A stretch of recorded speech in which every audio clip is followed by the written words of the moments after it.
Hi viewers, உலகிலே யாராலும் இதுவரை இன்டர்செப்ட் பண்ண முடியாது அப்படின்னு கொக்கரிச்சிட்டு இருந்த அமெரிக்கா என்னடா இப்படி ஆயிடுச்சு அப்படின்னு இப்போ மிகப்பெரிய வருத்தத்தில் இருக்கிறாங்க. ஹெஸ்புல்லா ஒரு சாதாரண ட்ரோனை வச்சு அமெரிக்காவின் அயன் டோமை காலி செஞ்சுருக்காங்க. ஏற்கனவே ஹமாஸ் போர் ஆரம்பத்தில் ஒரு அயன் டோம் அழிக்கப்பட்டது. இப்போ 2வது அயன் டோமும் இங்கே அழிக்கப்பட்டிருக்கு. இஸ்ரேல் கிட்ட மொத்தம் எத்தனை அயன் டோம் இருக்குது அப்படின்னு பார்த்தா 10 அயன் டோம் இப்போ எஃபெக்டிவாக இருக்குது. இப்படியாப்பட்ட நிலையில் 2 அழிக்கப்பட்டதுனால இஸ்ரேல் கிட்ட இப்போ வெறும் 8 மட்டுமே வேலை செய்யும் நிலையில் இருக்குது. இப்போ பாருங்கள், ஹெஸ்புல்லா மட்டும்தான் அயன் டோமை அடித்ததை இப்போ கிளைம் பண்ணிக்கிட்டு இருக்கிறாங்க. இஸ்ரேல் இதை பற்றி வாயே திறக்கலை. ஆனால் வீடியோவை பார்க்கும்போது கூட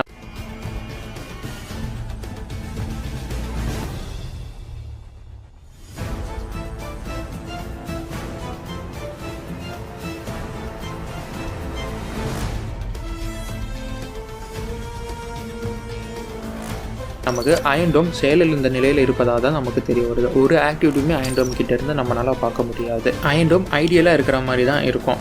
ஒருவேளை சிம்பிளாக மூவ்மெண்ட்டே இல்லாத ஆப்ஜெக்ட் அழிக்கிற மாதிரி தான் ஹிஸ்புல்லாவின் ட்ரோன் இதை அழிச்சிருக்கேன். அது ஹிஸ்புல்லா ரொம்ப ஹை காஸ்ட் ட்ரோனெல்லாம் யூஸ் பண்ணல, சாதாரண ஒரு ட்ரோனை தான் யூஸ் பண்ணி இதை அழிச்சிருக்கிறாங்க. சாதாரண ட்ரோனை கூட அழிக்க முடியாத அளவுக்கு தான் இந்த அயன் டோம் இருக்கா அப்படின்னு பார்த்தா கண்டிப்பாக இல்லை. அட் அ டைமில் 20க்கும் மேற்பட்ட மிசைல்களை இதனால் இன்டர்செப்ட் பண்ண முடியும். அதுதான் உண்மையான கெப்பாசிட்டி அயன் டோமுக்கு. ஆனால் இவங்க அழிச்ச அயன் டோமை பார்த்தீங்கன்னா அப்படிப்பட்ட அயன் டோமா இது அப்படின்னு நம்மளை கேள்விக்குறியாக்குது.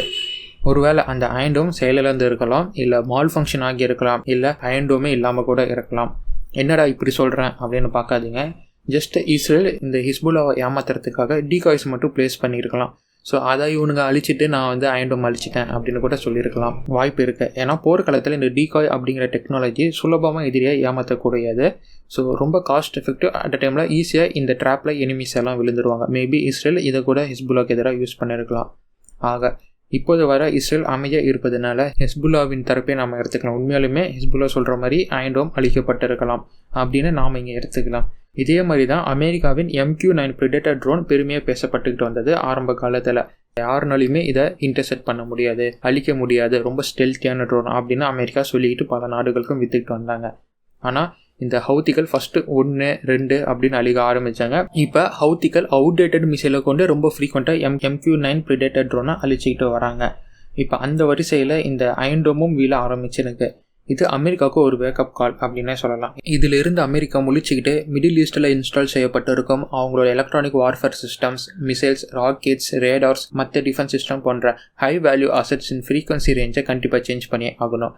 ஏன்னா ஈரான் மற்றும் அவங்களோட ப்ராக்ஸி படைகள் இந்த US அவங்களோட வெப்பன்ஸில் வச்சிருக்கும் ஃப்ரீக்வன்சி ரேஞ்சை ஐடென்டிஃபை பண்ணிட்டாங்க. ஒருவேளை US இந்த ஃப்ரீக்வன்சி ரேஞ்சை சேஞ்ச் பண்ணலைன்னா தொடர்ந்து இந்த மிடில் ஈஸ்டில் இருக்கும் அமெரிக்காவின் அசெட்ஸ் லைக் மிசைல்ஸ், ட்ரோன் போன்றவற்றை தொடர்ந்து இந்த குழுக்களால் வேட்டையாடப்படும். இது உலகளாவிய ஆயுத சந்தையில் அமெரிக்காவின் ஆயுதங்களின் தரத்தையும் அதோட நம்பகத்தன்மையும் கேள்விக்குறியாக்கும். மிடில் ஈஸ்டில் அவங்களோட மார்க்கெட் கம்ப்ளீட்டாக படுத்துடும் அப்படின்னு சொல்லலாம். ஏற்கனவே சவுதி அரேபியா சைனா கிட்ட போயிட்டாங்க மார்க்கெட்டில். இந்த நேரத்தில் மிடில் ஈஸ்டில் ரொம்ப எஃபெக்டிவாக செயல்படாமல் அவுடேட்டட் மிசைலை வச்சு இதை மாதிரி குழுக்கள் அடிச்சுக்கிட்டு இருக்கும் போது சவுதி போன்ற முக்கிய கஸ்டமருக்கு கண்டிப்பாக கேள்வி வரும், அமெரிக்காவின் வெப்பன்ஸுக்கு நம்ம போகலாமா இல்லை சைனாவின் வெப்பன்ஸுக்கு போகலாமா அப்படின்னு. So America must respond to this call. அடுத்ததாக பாருங்க, இஸ்ரேலை தீவிரவாத நாடு பட்டியலில் சேர்த்து இஸ்ரேலை இப்போ அதிர்ச்சிக்கு உள்ளாக்கியிருக்கு யுஎனின் சீஃபான ஆண்டனியோ கஸ்டர்ஸ் இஸ்ரேலின் IDF படை ஹமாஸ் போரில் 15,500க்கும் மேற்பட்ட குழந்தைகளை கொண்ட காரணத்தினாலும் இஸ்ரேல் படை நேரடியாகவும் சரி மறைமுகமாகவும் சரி இதே யுஎனால் தடை செய்யப்பட்ட ISIS, மோகோ ஹார்மன், அல்-கொய்தா போன்ற தீவிரவாத குழுக்களுடன் தொடர்பு வைத்து இணைந்து சில ஆபரேஷன் செய்த காரணத்தினாலும் யுஎனால் பிளாக் லிஸ்ட் அப்படின்னு சொல்லப்படும் தடை செய்யப்பட்ட குழுக்களுடன் இஸ்ரேல் இணைக்கப்பட்டிருக்கு. இப்போ உங்கள் பல பேருக்கும் ஒரு கேள்வி வரும், ஹமாஸ் தானே இந்த போரை முதல்ல ஆரம்பித்தான், இஸ்ரேல் அதற்கு ரெஸ்பான்ஸ் தானே பண்ணாங்க, அப்போ ஏன் இஸ்ரேலை மட்டும் UN பிளாக் லிஸ்ட்டில் போட்டுறாங்க?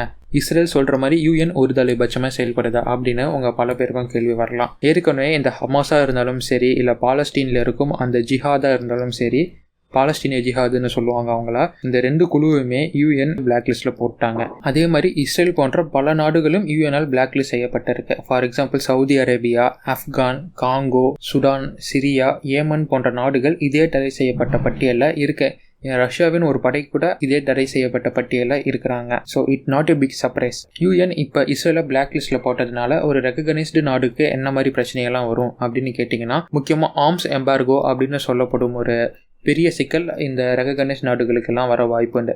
அது என்ன ஆர்ம்ஸ் எம்பார்கோ அப்படின்னு கேட்டிங்கன்னா, இந்த பர்டிகுலர் நாட்டில் ஃபார் எக்ஸாம்பிள் இஸ்ரேல் மேலே ஆர்ம்ஸ் எம்பார்கோ வருதுன்னு வைங்களேன், இஸ்ரேல்னால எந்த நாட்டுக்கூடையும் சரி இல்லை எந்த நிறுவனத்தோடையும் சரி அதாவது இஸ்ரேலை விட்டு வெளியில் இருக்கும் நாடுகள், வெளியில் இருக்கும் நிறுவனங்களுடன் ஆயுத ட்ரேடிங் எதுவுமே பண்ண முடியாது. அவங்கக்கிட்ட இருந்து வெப்பனை எக்ஸ்போர்ட் பண்ண முடியாது, வெப்பனை இம்போர்ட்டும் பண்ண முடியாது. அவங்கக்கிட்ட இருந்து வெப்பனுக்கான ட்ரான்ஸ்ஃபர் ஆஃப் டெக்னாலஜியாக இருந்தாலும் சரி, எதுவுமே அந்த நாட்டுனால பண்ண முடியாது.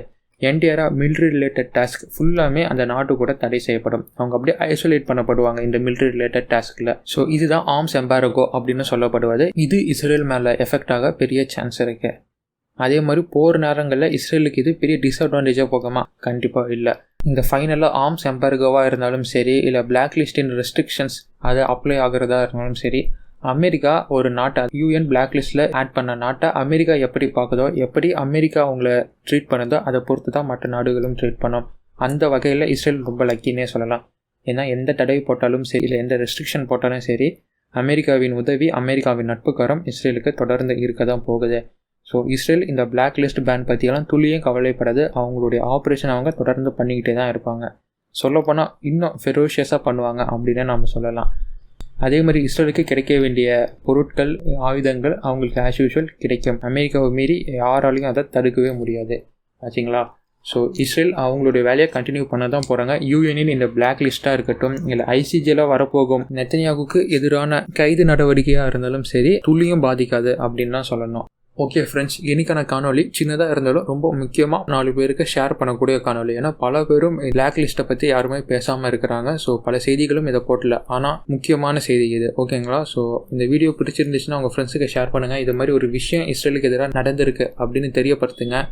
அண்ட் பல வீடியோக்களும் இது மாதிரி நீங்கள் தெரிஞ்சுக்கணும் அப்படின்னா நம்ம ஆயுதம் அறிவோம் அப்படிங்கிற சேனல் சப்ஸ்கிரைப் பண்ணி வச்சுக்கோங்க. ஜஸ்ட் நம்ம சேனலின் ப்ரொஃபைலில் போய் பாருங்கள். ஃபஸ்ட்டு இது மாதிரியான வீடியோக்கள் நம்ம போட்டிருக்கோம், இது மாதிரியான டெக் நியூஸ் எல்லாம் நம்ம பகிர்ந்துருக்கோம் உங்ககிட்ட அப்படின்னு பாருங்கள். கண்டிப்பாக உங்களுக்கு பிடிக்க வரும் நம்ம சேனல். அப்படி பிடிச்சிருந்தால் நம்ம சேனலை சப்ஸ்கிரைப் பண்ணிக்கிட்டால் போதுமானது. Okay friends, see you on next video.